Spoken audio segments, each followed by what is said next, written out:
Hello and welcome to the 170th episode of the Board Game Barrage podcast. My name is Mark, the Green Tank, and with me as always are Kellen, the Red Tank. Hello. And Neil in the Orange Tank. Hello. 2020 was a terrible year in a lot of ways. But what? Too much? No, you started it and I was like, I wonder what he's going to say positive about the year. And then you're just like, you just doubled down. Well, this is our COVID in review episode, right? Right, yes. A review of the coronavirus. Yeah. Get your shots. We have gotten our shots. We are. We're all fully vaccinated. Not me, though, tomorrow. What? Remember, we're going to record... Why are you on this episode? Well, excuse me? I tried not to be. Like 4 times. That's true. Yeah, we've made the hard switch from... we've run out of board game topics. We figured we'd just go pure science. I've always fashioned myself after Dr. Fauci. That's true. That's true. You're often mistaken for him. But yes, so 2020, rough year in a lot of ways. But there were some bright spots. And I've mentioned this before on the show, but for me, 2020 was the year of the Friese. So we decided to extend our trademarked deep dives into designers, our ongoing series, Designers of Games series. So maybe BGB, Designers of Games DOG, BGB Dog, yep, BGB DOG. You're crushing. Look at this. With these. I'm great at this. I'm great at branding. So yeah, I'm obviously lying about this ongoing series, as this is the beginning of maybe a series. Who knows where this will go? But we are going to be deep diving the green one himself, Mr. Friese, and going over his games, his style, our thoughts about his designs, and yeah, just doing some level of comprehensive review on Mr. Friese. For those wondering why or who Friedemann Friese is and why we're talking about him, he is among the most prolific designers out there, a very well-known designer. A lot of his games made it into our top 50s, at least into mine. I think, do you guys have any Frieses in your top 50? I know Christina had Fresh Fish up there, and Fresh Fish is a top 5 game for me.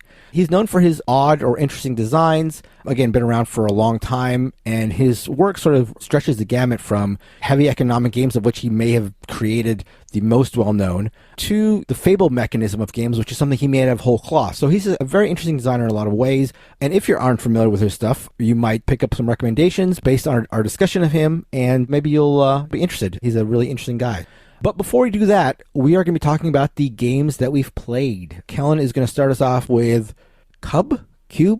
Kubb? Yes. Kubb? This is a board game. This is a board game. This is a large board game. I'm going to follow that up with a discussion of the Spiel des Jahres winner, Game of the Year, Pictures. And Neelan is going to wrap us up with a discussion of the Field of the Cloth of Gold. Did I get those ofs and those right? I think that's all right, yeah. All right, great.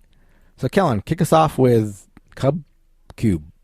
I had prepared a speech tonight to say I had not played a board game this past week. Shame. To take off my red treads and hit the old dusty trail and quit the podcast, having not played a board game. But then Mark reminded me, hey, wait a minute. You played that stupid lawn game at my birthday party, Kubb, and you can talk about it. What is the lawn but one big board? That's right. Kubb is a game that we talked about many, many hundreds of episodes ago. It is a fun lawn game where you are setting up blocks of wood along 2 rows, and then equidistant in the middle is one giant king block.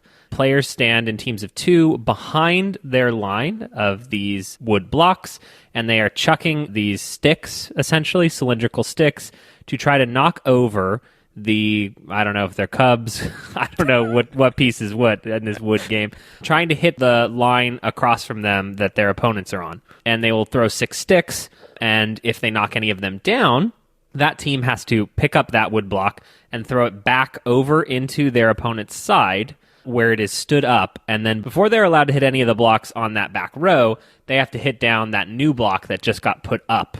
And if they are unsuccessful at doing that, that becomes the new line that the other team sort of gets to come up to make it easier for them to hit your back row. All the while, once you knock over all of your opponent's blocks, you're then allowed to take aim at the king in the middle. If you knock over the king, your team wins the game. If you accidentally knock over the king, a la billiards.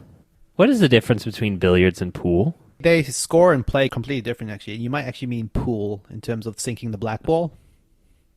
Really? Mm-hmm.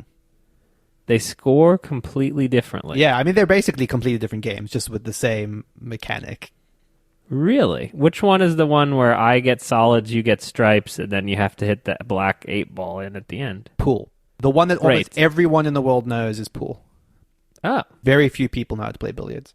Oh, wow. Are you one of those very few No. people? That wasn't like a weird little brag. That's what it sounded like to me. And that is Kubb. Kubb is a lawn game that I discovered a few years ago, purchased a set, and then somehow like gave Mark a set. I don't know if that was even worked my for that old set. set. Oh, yeah, you helped me move, huh? That's right.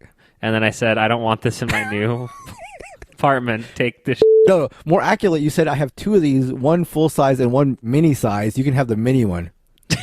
Thanks for the help. You give me the half size one. You know, the definition of a board game is only relevant when we want to argue about it.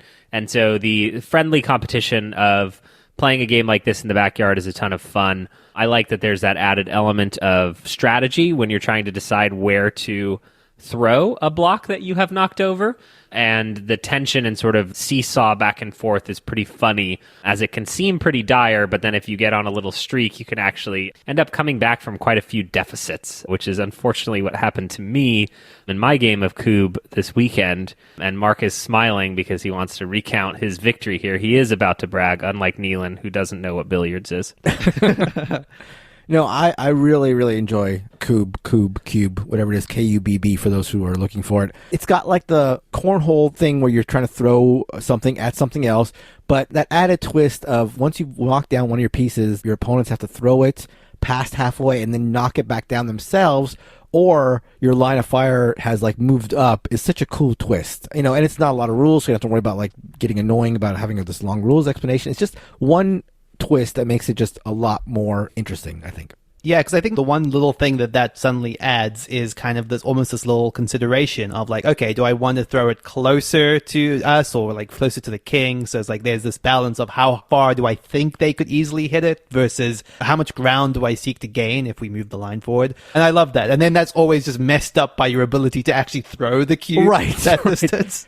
Neil and I one time were playing together, and we were like debating, okay, should we throw it far so if we miss, they only move a couple steps, or should we throw it close so we can hit it easier? And then, okay, we decide, okay, let's throw it close. And then we threw it, and it just rolled back to the back line. So it's like, okay, well, who cares?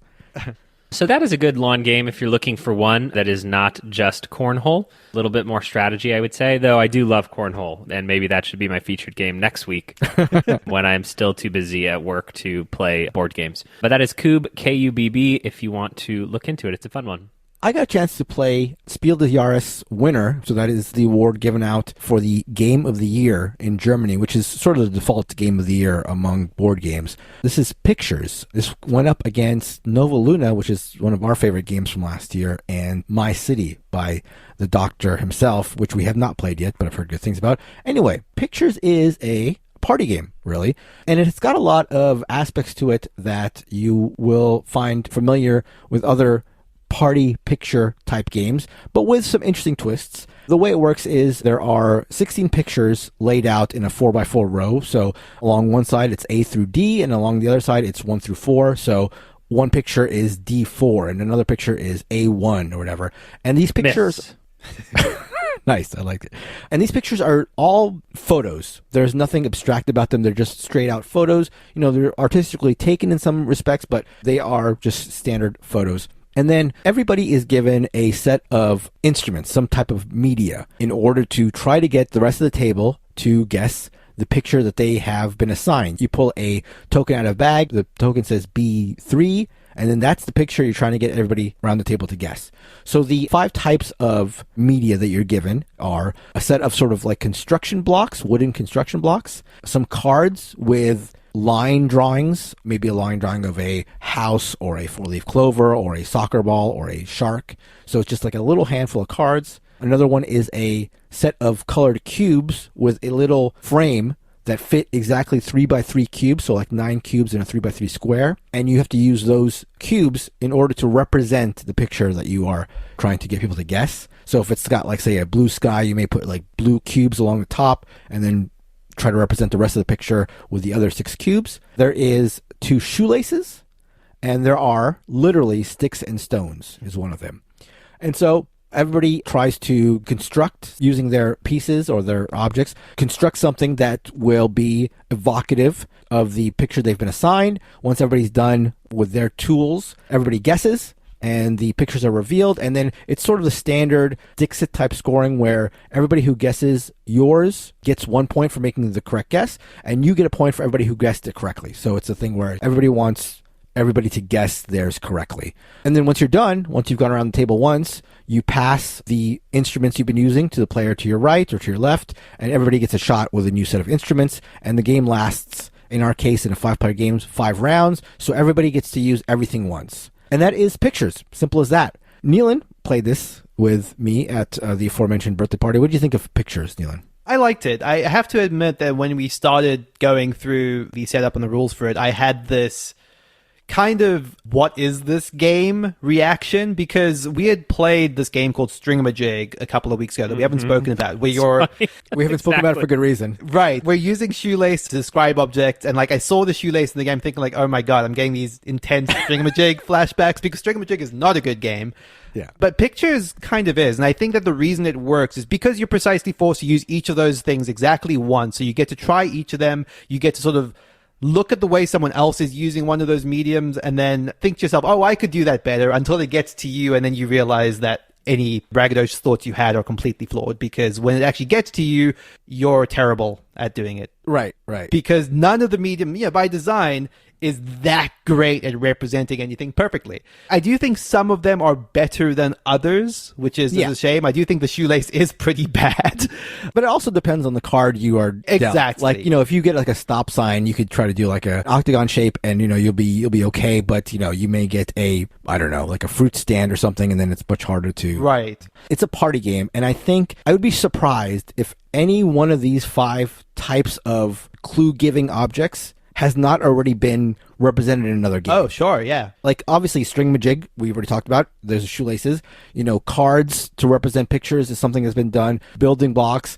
Sticks and stones, maybe not, but sticks, it's like a derivative of other sort of things. So its ingenuity or its cleverness is sort of just putting these disparate parts together. And it is fun, and it has a really good table presence. The next day, I actually took this to a party with friends and family. Shout out to Pam, Brandon, and Aaron for playing with me. After being swindled out of $10 playing bingo with Filipino aunties, I broke out pictures to show them, and to have sticks and stones as a component, to have shoelaces as a component. Everybody was, even people who weren't playing, were drawn to the table. Yeah. And were interested to see how it's played. And the rules are simple. Like, you pull out a chit, find your picture, and try to get people to guess it. That's Absolutely. really all it is. I mean, I think even when we played it in the park, we had other people that weren't in the game participating and trying to take a guess and wanting to sort of be a part of it. It does have that sort of it's going to draw attention. Like, what the hell are you guys doing? Exactly. Yeah. And I admire it for that. I think my issue with it, speaking larger, as a Spiel winner, is it kind of fits the mold to me of just an accessible, pleasant game taking the Spiel again, where it doesn't strike me as something that's going to have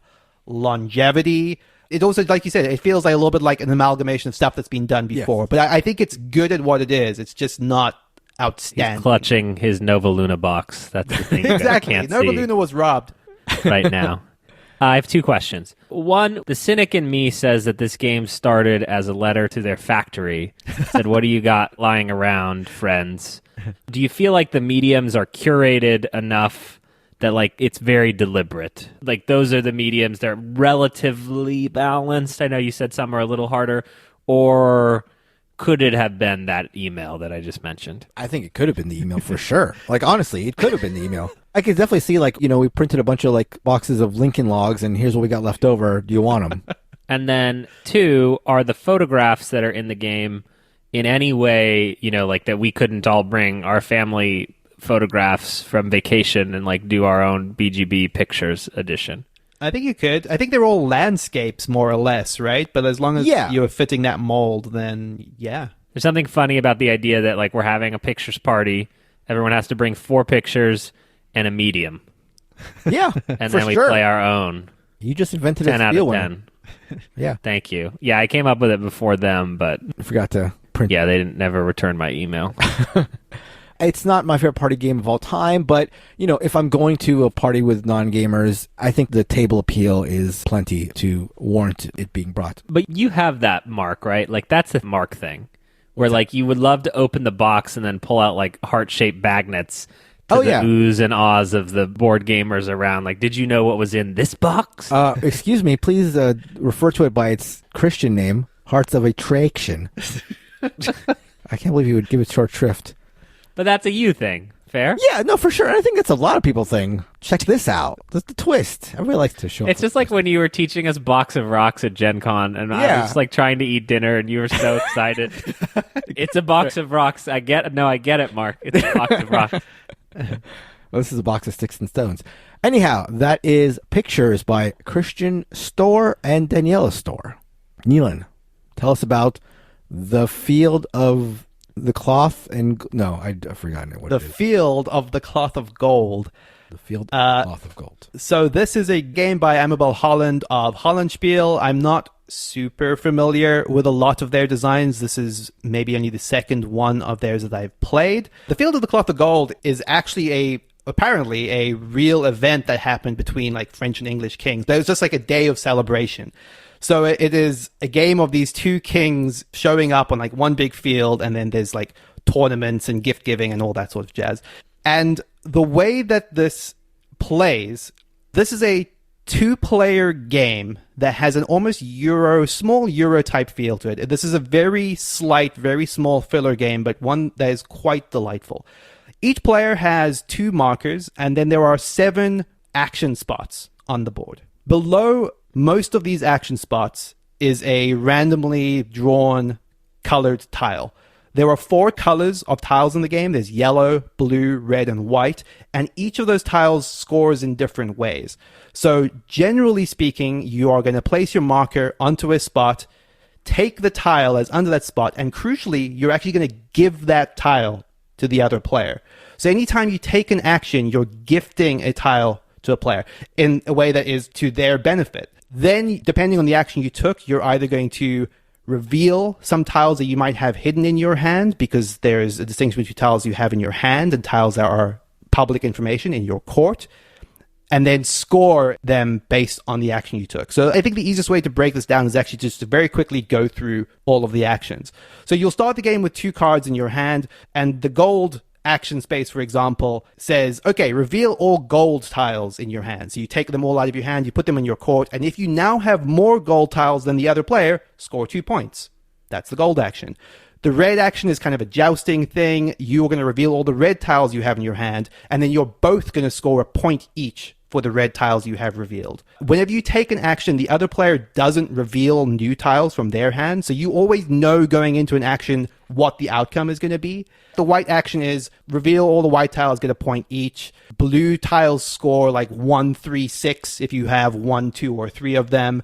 And then some of the other action spaces are just about drawing new tiles into your hand or placing a dragon onto a space which just blocks that action. The main reason to do that is if you don't want to take an action because all of the actions force you to reveal and score tiles, that you may not want to take one of the options you have. But because you only have these 7 actions and you have these 2 markers, as you place all of the markers out, you're just restricting the action space. So at any given time, you only have 2 or 3 spaces to choose from. So on every turn, you have that agonizing decision of, well, I have to take one of these actions, but I don't want to give a gold tile to them because I need to have more of them. And the crucial thing about gold tiles as well is they're the only ones that score points at the end of the game. So there's this back and forth between wanting to take an action that is going to help you, but not one that's going to give them a tile that's going to benefit them, or take an action that's going to force you to lose tiles that you were saving up for another action. Because one of the other actions you can take is if you have one of every color, you would get a point per set. So trying to bank up the right colors of tiles so that you can maximize that action is also something you're working towards. It is quite an agonizing game. It was recommended to me by someone in the guild who described it as sort of like a knife fight in the phone booth, and it's very much that vein. It's very much like a Hanami Koji, where you're just like, I don't want to do anything. Like, I hate both of these. You know, the thing you say, Mark, a lot that I love is I would rather just not take my turn. It's exactly that game. It's also very short, and it's quite easy to explain. You know, it's a 5-minute rule explanation. Takes about 15 minutes to play.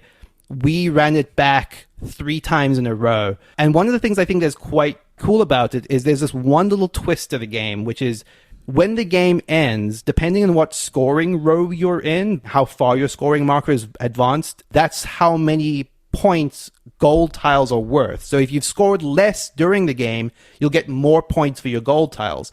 So one of the things I thought was so cool in our third game of this was my partner sort of very conservatively not trying to gain points when she realized the game was about to end, and then overtaking me because of the huge benefit she got from her gold tiles at the end. And that worked. And it gave her the 2-point lead and she won. And like those little moments feel really good because it's a game of constant, screw you, I don't want that, or screw you, I'm mad that you did this thing. It feels good. It's got a great back and forth. It's a little bit like tug of war-y, but in a way that is really satisfying.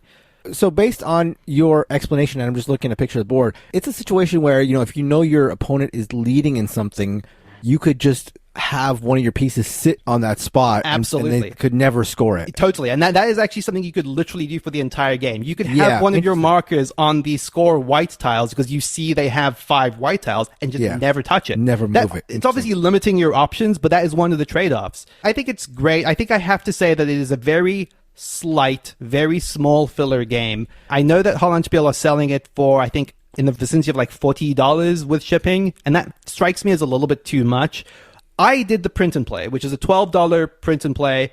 It's so easy just to create these components. It just takes a board, a few markers, and I used Azul tiles to represent the color tiles. So you know how much I love Azul tiles. So I have nothing to complain about drawing tiles out of a bag and place them when they're those tiles. You can easily proxy or find the components to make this work with stuff you have lying around from other board games. So I'd recommend going that route if you just want, especially if this sounds interesting and you want the low barrier way to at least try it out. I thought it was really, really cool. I'm actually kind of excited to just play with both of you. That sounds really interesting. I mentioned this before the show, but when Hollandspiel was doing their yearly sale, this was a game that I was considering buying, and then watched some sort of rules explanation and thought it was maybe a little bit too zero-sum, and maybe there wasn't much there. And you are saying it is a very slight game. Absolutely. But that description, that push and pull, and that being able to really being aggressive and blocking and forcing your opponent to do stuff, sounds very fun. Yeah. I'm very interested in playing it. I think it condenses a lot into a very, very, very tiny rule set, which is cool. That's the sort of thing I want from a small filler game. And if you like it, if you like to print and play, you should buy stuff from Hollandspiel because they're a great company. I really like their ethos, and they always make weird games, and they're a small outfit, so very cool. That is the Field of the Cloth of Gold. Too many ofs and too many thes, though, for sure, in the title. If you have a problem with the title, Mark, you should take a look at the rule book because the whole thing is written in sort of like an old English style. Oh, really? So, they're having fun with it. I found it a little bit obnoxious when I was actually trying to learn the rules, but it's a game that knows what it is. It's a small little fun, frivolous thing. Yeah, Hollandspiel has that thing about them as well. Like I remember speaking of the annual sale, I went on like a day before the sale started. And on their website, they said, like, you're here too early. Like, go ahead and buy a game, but you're going to be paying more than if you just waited one more day or something like that. They're very tongue-in-cheek and just a nice outfit. Before we move on to Mr. Friese, a couple points of order. First of all, we will actually not know whether or not we were nominated for the Golden Geek Award by the time this episode is released. But if we were fortunate enough to have you all nominate us for the Golden Geek Award, now is the time to vote for the competition. So you can follow the same link that you hopefully used to nominate us at boardgamebarrage.com/vote to vote for us to actually win the award. You guys have been unbelievable in backing us. We were fortunate enough to be nominated last year, and we would love to make a run at the trophy this year. Of course, I could be 100% wrong, and we could have failed to make it into the top. This is our La La Land moment. I've never seen the movie, so I don't know how that works. But if we didn't make the cut, then please still go to the Board Game Geek and vote for your favorite games and your favorite podcasts and all that kind of stuff. But if we're there, vote for us. Yeah, voting is actually only going through the rest of this month. So if you're thinking of voting, it would really mean the world to us. It is a lot of publicity to kind of make the ranked voting. And we made it through the first round, but did not make it into the top 3 podcasts. So it would mean the world to us to get on that list this year. And if I've learned anything about our listeners over the last couple of weeks after 300 by 411, it's that when you guys mobilize, we are unstoppable. We need a jingle, BoardGameBarrage.com/ Vote. BoardGameBarrage.com/vote. Hi, how the Mario. There's a pause. There's a pause in the jingle. Vote. .com/vote.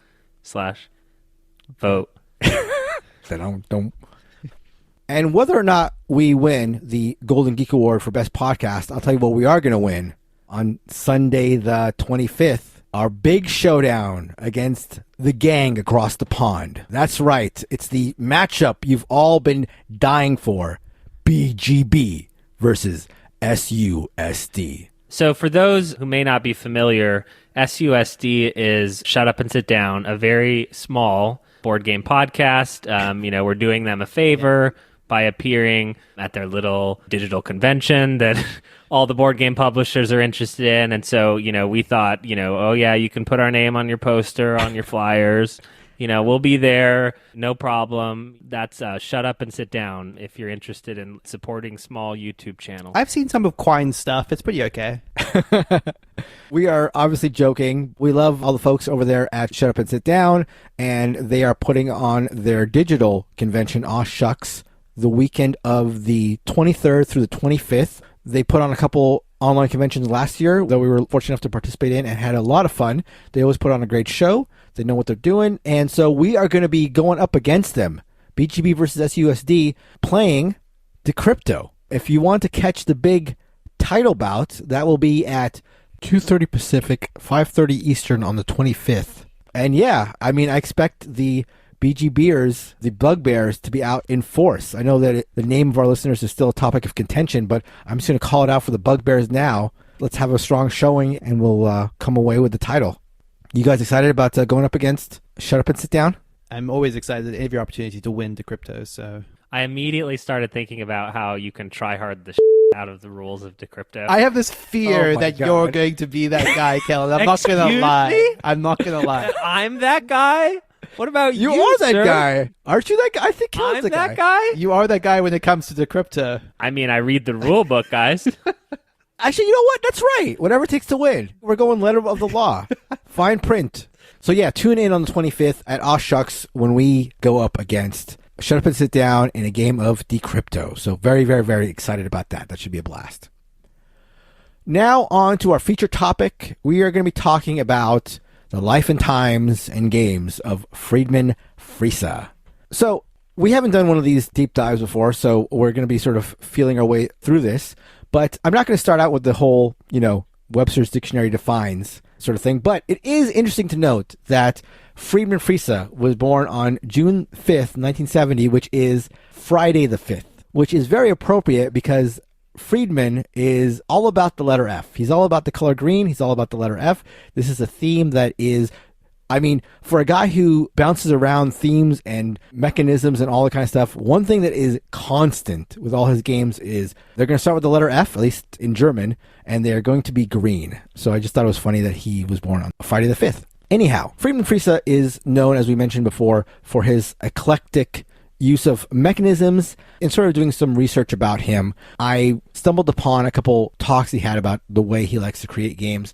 And he spoke about, he doesn't consider himself like a storyteller when it comes to game creation. He's not really trying to get a narrative out there. We'll talk about the only game that he did design with sort of a narrative intent later. But for the most part, he's a designer who looks to build games based on structure. He refers to himself as a structural designer. It is important for him to marry theme to the structure when possible. He calls that like the best sort of game designs when they both sort of hit him at the same time. But he's a person who designs with structure in mind. So his most popular design is Power Grid. Power Grid started as Funkenschlag. That's right. There you go. Perfect German. I've played it. Oh, you have? Very cool. I was sort of learning about him. I didn't even know that there was this predecessor to Power Grid. I knew Power Grid has been revised a couple times, but I never knew that there was a substantial revision to this first design of his. So yeah, Power Grid is his biggest design. It's his most popular game by some distance. And Power Grid is, I referenced this earlier, but it's a heavy economic game. Not the heaviest out there, but certainly a midweight at the lightest representation, midweight to heavyweight economic game. And I think most people would consider it one of the greatest economic games designed. I have said that my relationship with Friese started off on a bumpy road because I am not a fan of Power Grid. And that is because Power Grid, and again, when I was listening to him discuss game design, Power Grid has a lot of rubber banding in it.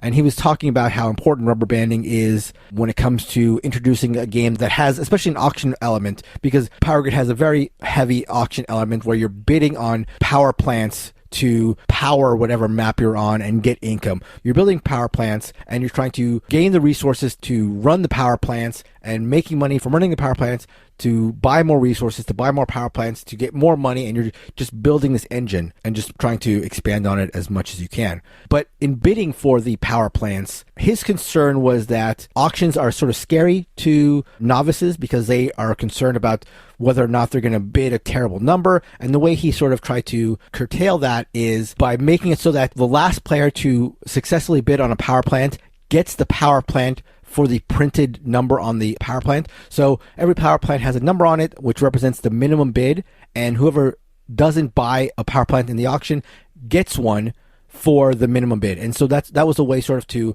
keep things in check. And also Power Grid is known for, which is the reason I don't like it, having this aspect to it where players in the lead are disadvantaged in turn order. There's a lot of things that are keeping everybody sort of tightly together. Buy your resources last, Mark.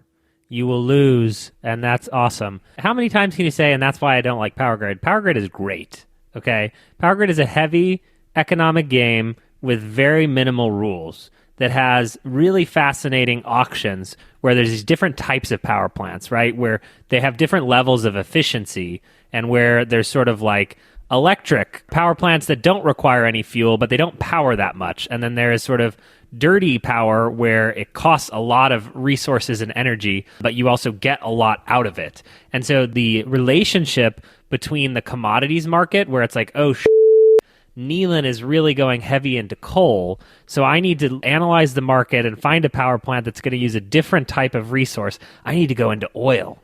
I need to figure out garbage. And then one person sees a uranium power plant show up and they're like, oh, I'm going to overpay for that uranium because no one else is in uranium yet. I'm going to get cheap commodities, baby.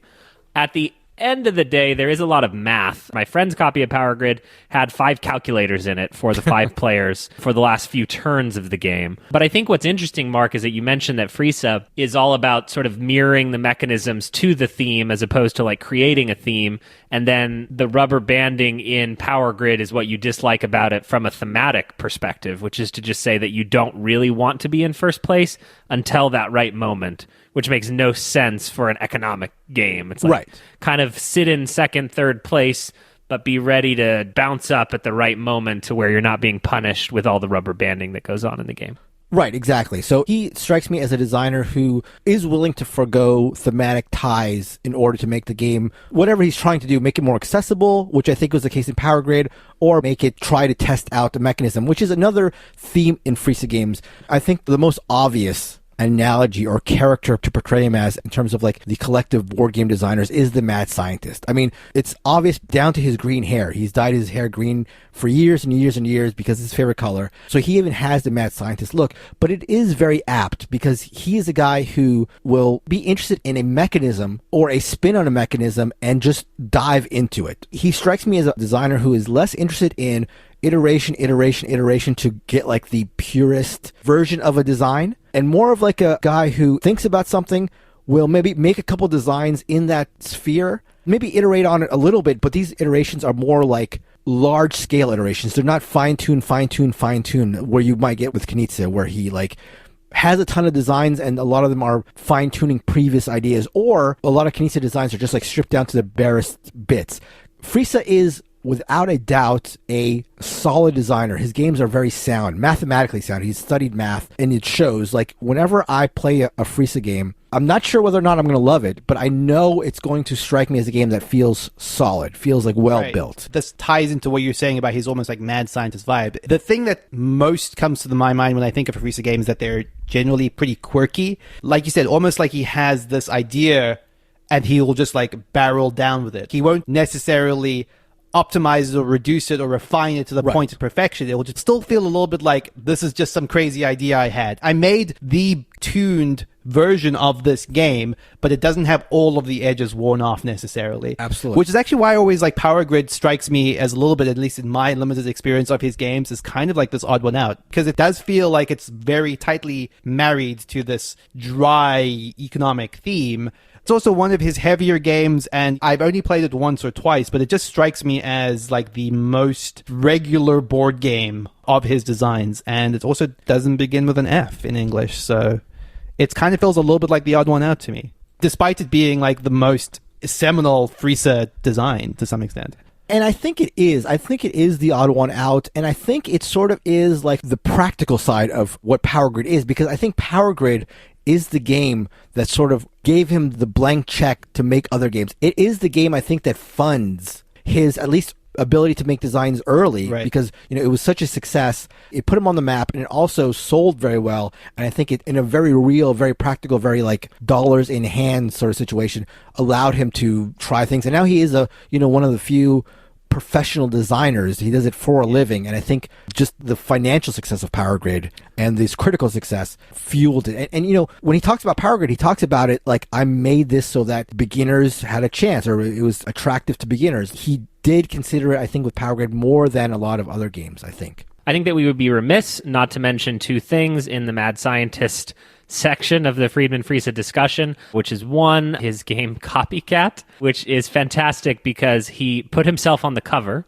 literally a portrait of himself, and the stated design goal of Copycat was to take key mechanisms from popular Euro games and blend them into one game. So it's literally like part Agricola, part Dominion, part Through the Ages, and part Puerto Rico, among maybe a few other things, and that he put his face on the cover and made a Euro game and released it to the world. Like, it's insane. Yeah. It's insanely hilarious. I've never had the chance to play Copycat, always been something that I've wanted to try, but the audacity of it, and if that's not enough audacity for you, a very popular free program on Windows.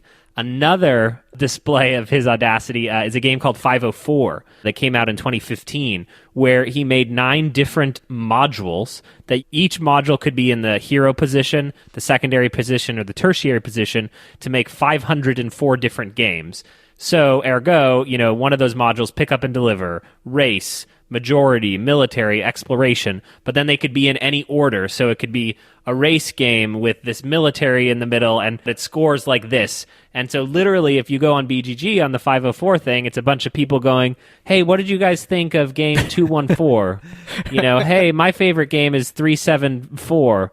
And, there are people who've tried to make their way through all of them. And obviously, like, that goes against so much about what Kellen cares about in board gaming, but he released it. Yeah. He released this to the world, and people bought it. Like, that's awesome. For 504, he put 3.5 years into it. This is not a guy who just, like, comes up with a crazy idea and just, like, publishes it. He does the work. Even when they don't hit, he definitely puts the work in for the design. I heard him talk about 504, and he mentioned that he wanted to keep things constant on some level, so every game will give you 20 income. So there's that through line in every game. He thinks that players getting income is very important, and so he made sure that every game has that through line in them. So there's a lot of thought. I mean, it should come as no surprise that the guy really knows his stuff. So let's talk about some of his games now that we've dove into some. So there was Power Grid. In between this first iteration of Power Grid and Power Grid proper, there's Fearsome Floors, which is a game you could play on Yukata. Fearsome Floors is a campy, horror-themed game of grid movement. You've got a family of players, and you're trying to get your group to get out of the dungeon while a monster is going around. And it's this game of grid movement. Each of your tokens, each of your family members has a number on either side. They all add up to 7, a la dice. So with one token, you move them 6 spaces, and then you flip it over, and now the next time you move that character, it's only going to move 1 space. So it's an interesting sort of grid movement game. It's also got a Friese twist. In addition to being green, in addition to being called Fearsome Floors, the monster that you can make in the game, in the actual like published version of the game, is he gave you a bunch of monster pieces, and you can make any kind of monster you want. Even though the different pieces don't grant the monster different powers, it is purely cosmetic. So you can have like a skeleton, half Frankenstein. It's just like silly Friese touch that has always struck me as very funny.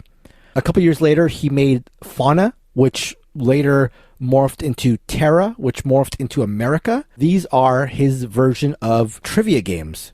So these games are trivia combined with Euro sort of area control, which is another like fascinating blend of mechanisms. And I think crucially for these games is it's that brand of trivia that's not unlike something like a Wits and Wagers, where you don't necessarily have to know the exact answer to any of like the quote unquote questions. It's more about like who's going to be closer to the correct answer. Like it's a little bit of bidding and sort of trying to bid closer to the correct range of answers. Because in the case of Fauna, which is the one that I'm the most familiar with, you're essentially bidding on, okay, here's an animal. What parts of the world does it exist in? How long is its tail roughly? So you'd be putting markers on the areas of the world where you think it lives and like what sections of length you think corresponds to its tail length. And you may not have any idea what the red-breasted thrush's tail length or where it lives, but you just be like, you know what? I vaguely feel this is a European thing. And you start dotting things around Europe. Yeah, and then you see Kellen like go hard into like Afghanistan or something, and you're like, wait a second, why is he placing all his pieces in the Middle East or something? Like, and then you start putting a couple of your cubes there, because if you can't nail the exact location, as long as you're around it, you also get points. So there's like that wisdom of crowds thing, and like, do you think that somebody does know, and should you follow them? And then you see everyone else starting to do the same thing. You think, wait, maybe there is something to this, but they're all just following Kellen, who doesn't know anything about the red-breasted thrush because he thinks it's Afghanistan. So going through his other games, I think one of the most popular solo games, he's not really known for his solo games, but one of the most popular solo games, and one of my actually favorite solo games, Friday, is a Friese creation. It's a deck builder, sort of. Actually, it's, I guess, like a deck refiner game where you are going through a deck over and over again, trying to filter out the worst cards while trying to do challenges with the other cards. And it's known for being really, really difficult, but a really elegant design. And again, just showing off his like design chops. It's just a deck of cards with a couple of components and a very challenging game that a lot of people have loved over the years. Also, an excellent app. I would recommend that if there's a low barrier to entry way to play a Friese game, the Friday app is quite good. A couple years later, after 504, he came out with the Fabled series of games, which is his own sort of mechanism. And the idea of the Fabled games is there are no rule books. You pop out these games, you start playing them, and the rules are given to you as you start playing. There was the Fast Forward series, Fortress, Flee, and Fear, but it started out with Fabled Fruit, which was really simple set collection worker placement game. But again, a really brilliant, if you ask me, like design idea, where a big complaint with board games is that you have to put in the time to read the rules before and then teach the rules to everybody. And he, with this Fabled mechanism, has tried to make it so that the rules emerge as you play. I love this conceptually. Like, it was a couple of weeks ago that I just ranted about this idea that board games have a lot of this upfront and they're not that accessible in terms of open box play game. And I don't think that every game needs to be like that, but I love the idea of a game that tries to be. Literally take the lid off the box, read the first card, and you're playing. That's such an aspirational idea. You know, I've not played that many of these fast forward games, and the one I did play, I think, left a little bit something to be desired, but I kind of still want to keep trying the rest of them just because I like the idea so much of just not having to like spend 20 minutes up front explaining the rules to a game. Yeah, I liked Fabled Fruit. Is a little light, but I love that idea of it. It's like as close to a legacy as I sort of want to get in a game. I've also played the Fast Forward Fortress game, which I was less enthusiastic about after playing it. But again, it is such a nice aspiration to have, to make games where the rules sort of emerge. So it's a nice idea to have. That brings us to some of his more recent designs. Of course, you can watch us play one of his more recent designs, Kellen and I, on BGG's Game Night channel. We played Fast Sloths, which is a pick up and deliver game, but again, a Friese twist. First of all, you are a sloth in the game, which is Friese in and of itself, but also you are the thing being picked up and delivered. You're not trying to pick up and deliver things, you're trying to get yourself picked up and delivered. And just another interesting game where you're trying to build infrastructure and sort of piggyback off of opponents' pre-built infrastructure. So just, again, a very interesting take on pick up and deliver, not only in the fact that you're being picked up and delivered, but this like infrastructure usage thing is really interesting. And another game with a simple rule set that works really, really well. And then I'd be remiss if I didn't mention my favorite of the Friese games, Fresh Fish, which is a really, really cutthroat area majority game, auction game with a closed economy, which listeners will know I'm a big fan of. I absolutely love Fresh Fish. and just shows he has the accessible side where with Power Grid, where he's trying to make it accessible, and with the Fabled series, but he can also make a really, really cutthroat game with Fresh Fish, which is a game I absolutely love. There's also Fuji Flesh, which I know is among Kellen's favorite games, and just shows what he can do with a simple card game. Yeah, I think one of the things that's hard to figure out is what are the commonalities between any of these.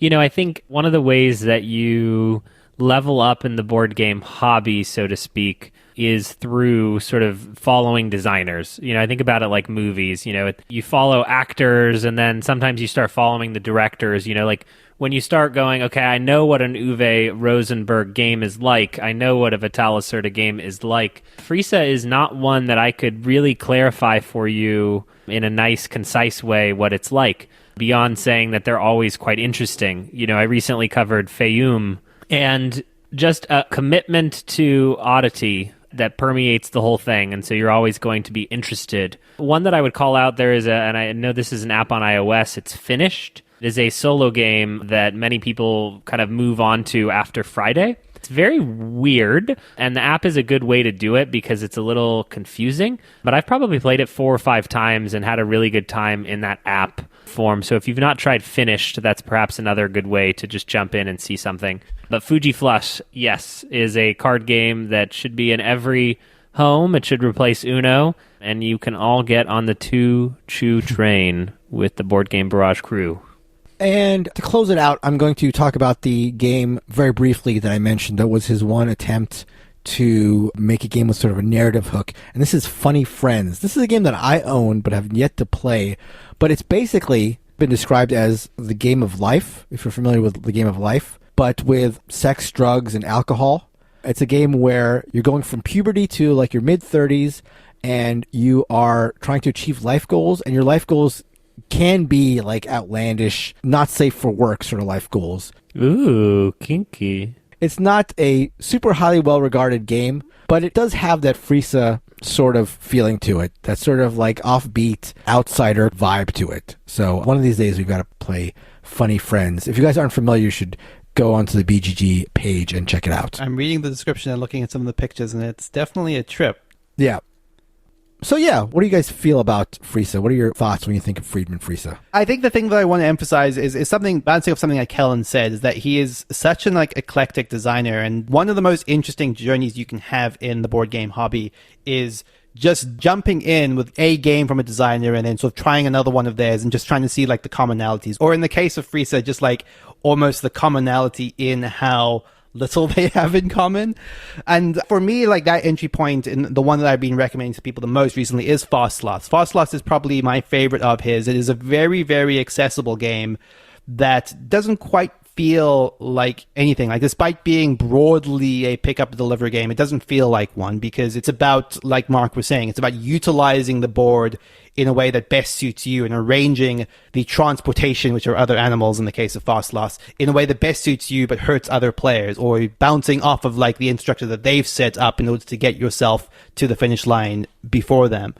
Just by virtue of being a very simple race game, it is always something I say that is a good, very low barrier to entry. You tell people, okay, the aim of the game is to get these 5 leaves and then you're done. Do that before anyone else. And that's a simple structure to explain a game in what is, again, quite a light, accessible game. I think that it showcases a lot of like the quirky aesthetics of Friese quite well, and you'll have a lot of that kind of like mathematical structure in the way that like your hand dwindles down over time, and most people will play that and realize, oh, this is clever, I'm getting less cards as the game goes on. It has a lot of those little design quirks that I think I strongly associate with Friese, while being a pretty unusual and fun theme. Yeah, I would say that my last thoughts are is it's really easy for me to have designers who I will never play another one of their games. You know, I could list that list, but that'll be a Patreon exclusive list. But there are very few designers that I would say I would always be interested in trying their newest thing. And I will say that Friese is probably on that list with 2 or 3 others where I'd be willing to sit down and try it almost irregardless of whatever else is going on. So if you want to try a game at a convention with us, you know, bring up a Friedemann Friese game that we have not tried and our eyes will light up. Or I'm speaking on your behalf as if we're one person. My eyes will light up. My eyes, Callan, the one that you want to play with. And, for me, Fuji Flush is a great family weight game. Power Grid is a great economic game if that's how you go. And Fresh Fish is also brutally fun as well.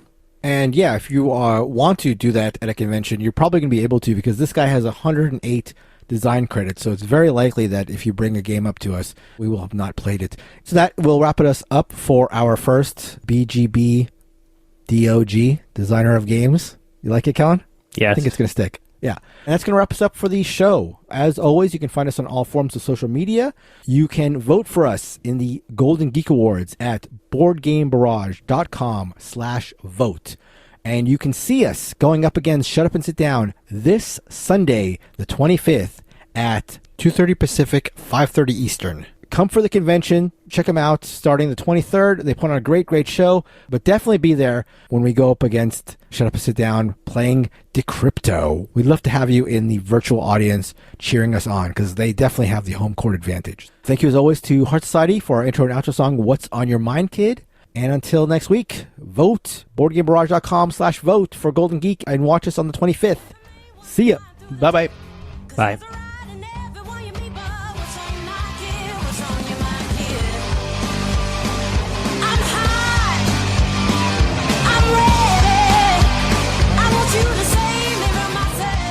And Neelan is going to close us out with a discussion of the field of the cloth and gold.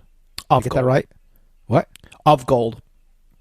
Wait, the field of the cloth of gold? Oh, Yeah. Jesus. That is too many ofs and too many thes. Is there a colon in there? There isn't, thankfully. Funkenschlag. Funkenschlag. Schlag. Funkenschlag.